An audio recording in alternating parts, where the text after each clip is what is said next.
Editing is the last stage in the writing process. After you've got your structure in place and you've developed that out into a nicely crafted piece, you want to make sure that it's technically as perfect as it can be, and that means checking spelling and capitalization and punctuation, things like that. So this page, the Editing Basics page, is a checklist for you to check against when you go through your editing process.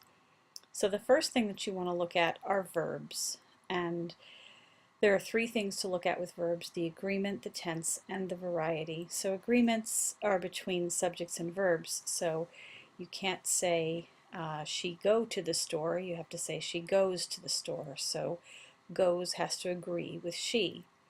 The tense, each verb has to be in the same tense. You can't keep switching tenses in a piece. It has to be in the same tense. Now, in a literary essay, the tense should be present tense. When you talk about a book, it should be in the present tense. And that's because anytime you open a book, the action is going on in the present tense. No matter what page you turn to, it's going on now. So you speak about a book in the present tense. So in a literary essay, your verbs should be in the present tense. So you should be talking about Percy hurls a wave at Ares instead of Percy hurled a wave at Ares. And variety, are you using the same verbs over and over again? This shows that Percy changes, this shows that Percy changes. Shows and changes, those are two big verbs that get repeated over and over again. And the person, does it switch anywhere from you to I, from I to they, from you to they, or he or she? And most importantly, have you taken I out of it, as in I think? So we never talk about I in an essay. We never say I think, I believe, I feel, in my opinion, if it were me. We never say anything like that in an essay. Take all of the I out of it. Okay? Word variety are, it's kind of the same as the verb variety. Are you using the same words over and over again? Sentence structure, are your sentences varied and not all the same short, choppy sentences? And spelling, check for words that the spell checker won't pick up, and incorrect duplicates, like to, there, your, all of those typical duplicates that you have to make sure are spelled correctly. The computer will check it as correct, but it may not be the correct usage. Capitalization, make sure that your capitals are only at the beginnings of sentences and with proper nouns. Check for, random capitals in the middle of sentences. Speaking of sentences, check also for run-ons and fragments. That's best done with a read aloud. Two strategies. Number one, read your piece backwards. It'll help you to find spelling and technical errors, but it won't help you to find every kind of error. It won't help you to find run-ons and fragments and things like that, and repetitions. So again, read it aloud to a partner. Have the partner read it aloud to you. We talked about read alouds when we talked about revising and expanding and pulling ideas out.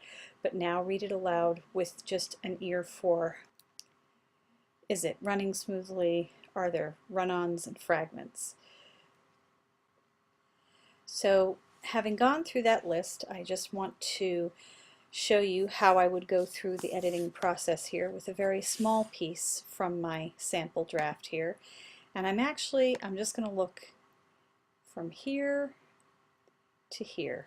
And what I did was I put some typical types of mistakes into this section, and now I'm going to go through and show you how to find them and correct them.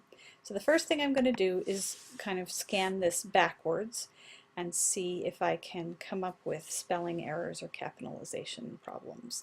So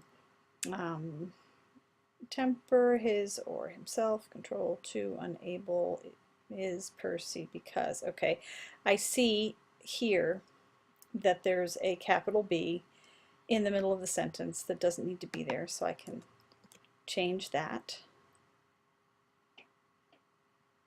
And I'm just going to scan backwards.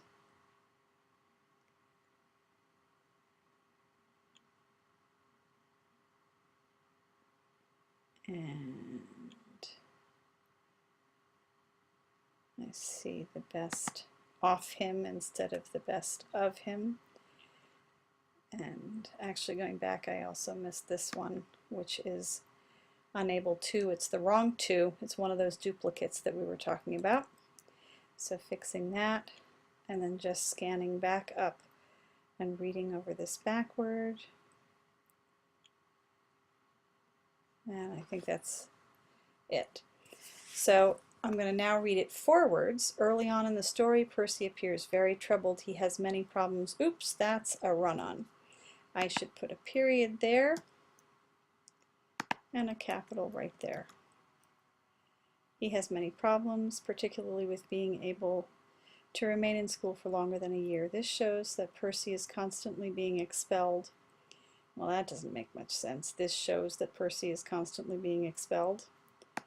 How about I just take this shows that out? Percy is constantly being expelled because his temper kept getting the best of him. Okay, this is a verb tense problem. Percy is constantly being expelled because his temper keeps getting the best of him. Because remember, we want to keep it in the present tense. Keeps getting the best of him. On page 9 he said, again it should be says because it should be in the present tense. I was so mad my mind went blank, a waver in my ears. This shows, again, we've got a lot of this shows that, so I'm going to take that out. How about just, this is an example of personification. This show how Percy changes, so that's wrong.